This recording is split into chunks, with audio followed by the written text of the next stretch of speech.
अच्छे होंगे ना, मुझे लगता है अच्छे ही होंगे आप। चलो स्टार्ट करते हैं तो आज की पढ़ाई। आज का जो हमारा टॉपिक वो बड़ा इंटरेस्टिंग टॉपिक है।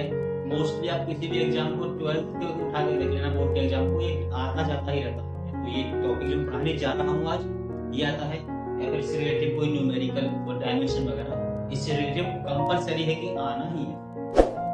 तो चलो आज स्टार्ट करते हैं 12th first physics first chapter से। सबसे इम्पोर्टेंट टॉपिक है वो आपका कूलॉम्स लॉ। इलेक्ट्रोस्टैटिक फोर्स से रिलेटेड लॉ है। तो सबसे पहले स्टार्ट करते हैं यहाँ से Coulomb's law.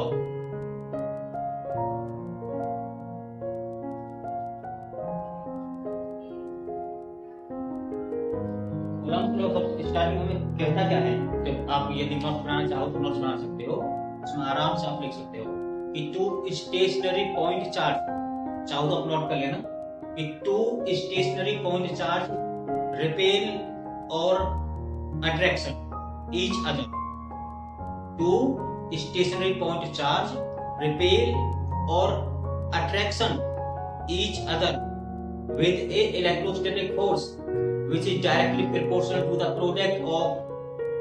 product of charge and inversely proportional to the square of distance between them।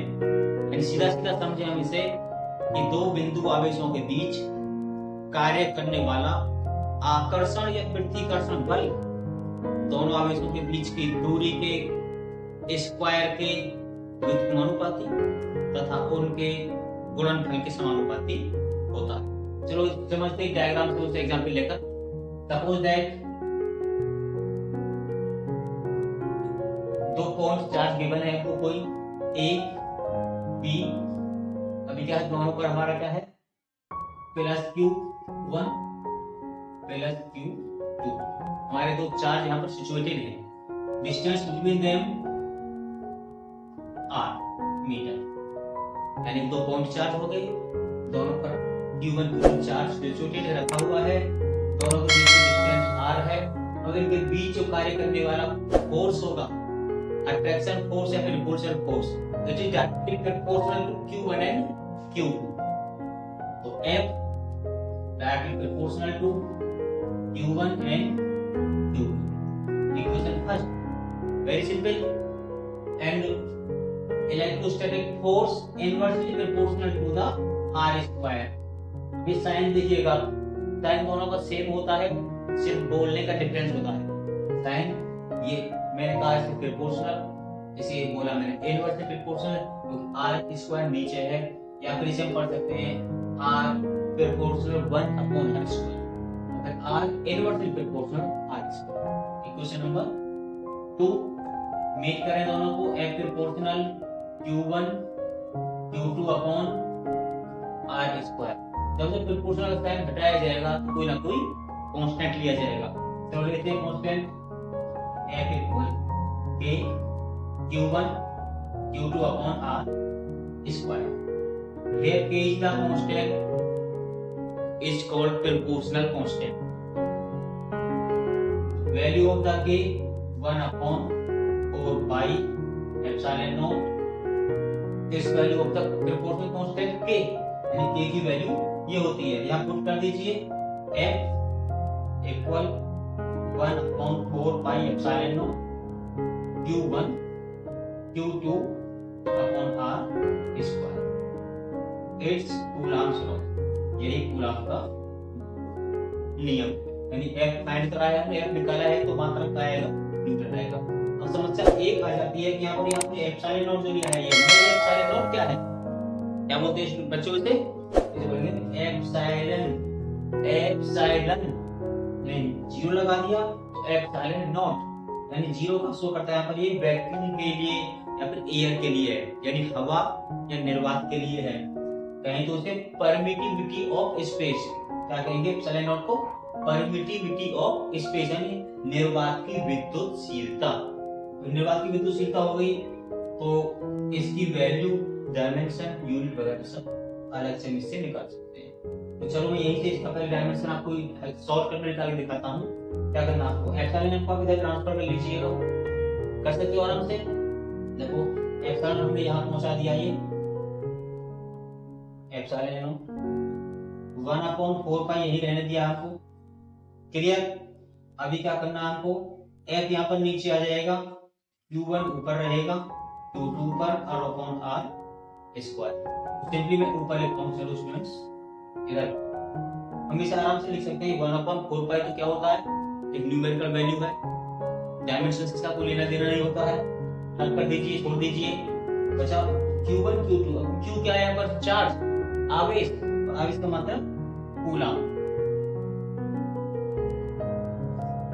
Q1 coulomb हो गया, Q2 भी कूलम हो गया, कूलम स्क्वायर अपॉन बच गया बच्चा F यानी कि फोर्स, बल, बल का मतलब न्यूटन। R स्क्वायर यानी कि डिस्टेंस, दोनों के बीच की दूरी, क्या होता है इसका, मीटर स्क्वायर। इसका क्या हो गया, मात्रक हो गया इसका, कूलम स्क्वायर पर न्यूटन मीटर स्क्वायर। और इसकी अगर हमें तुम्हें डायमेंशन निकालनी हो, विमान निकालनी हो, तो बड़ा ही इजी है, यहाँ से बड़े आराम से निकाल सकते हो। अब कैसे निकालोगे, रख दीजिए कूलम की यानी कि आवेश की रख दीजिए। अब इसकी आप जानते हो पहले से पढ़ रखा है, पढ़ चले आ रहे हो आप निकालने के लिए। तो लिख सकते हैं ए टी होती है आवेश की, स्क्वायर लगा हुआ है तो स्क्वायर लगा दीजिए, a square t square. Clear. Force हो गया, फोर्स की आप जानते हो mLT-2 और मीटर मतलब L स्क्वायर। It's clear. बस कुछ नहीं करना आपको, m ऊपर पहुंचेगा -1, L1 ये रहा, 2 ये रहे, L हो गए 3 और ऊपर ले जाएगा तो क्या हो जाएगा -3, L -3। बचा क्या है, T ऊपर 2 पहले से है, ये T -2 ऊपर लेके जाएंगे, प्लस हो जाएगा माइनस प्लस के 4 और क्या रहेगा इधर ए स्क्वायर। ब्रैकेट बंद कर दीजिए, ये हो गया एप्सिलॉन नॉट की विमान यानी कि एप्सिलॉन नॉट की डायमेंशन। मुझे लगा बस अब बड़े आराम से समझ में आ गया होगा। इसमें कुछ ऐसा है नहीं जो समझने में कुछ समस्या आ जाए। यदि फिर भी एक बार आपको रिवाइज कराता हूँ, देखिएगा तो पॉइंट चला ले लो, बिल्कुल सिंपल लैंग्वेज में स्पष्ट हो रहा होगा आपका। डिस्टेंस को दोनों को बीच कर दो, डिस्टेंस में देन r, q को चार्ज ले लिया, q को चार्ज ले लिया। It's clear. क्या इनके बीच कोई ना कोई तो फोर्स अट्रैक्शन या रिपल्शन कर ही रहा होगा, या तो आकर्षण लग रहा होगा या फिर प्रतिकर्षण लग रहा होगा। चलो देखते हैं, इसमें हमने f मान लिया, वो क्या होता है f प्रोपोर्शनल q1 q2 से मैं भी डिफरेंस समझा के हटाऊं, q1 q2 upon r square. बस प्रोपोर्शनल हटाओ, इन समानुपाती हटाओ, के ले लो, पूरा यहाँ से कर दीजिए। इसमें बिल्कुल इजी तरीका है, शायद इससे इजी तरीका आपको कोई मिल पाए। ठीक है स्टूडेंट्स, तो मुझे लग रहा कि आप ये समझ गए होंगे। ठीक है, तो चलो नेक्स्ट वीडियो में आगे बात करेंगे। और वीडियो जो भी आपने ये देखी हो तो प्लीज इसे सब्सक्राइब या लाइक कर देना। Okay students, bye.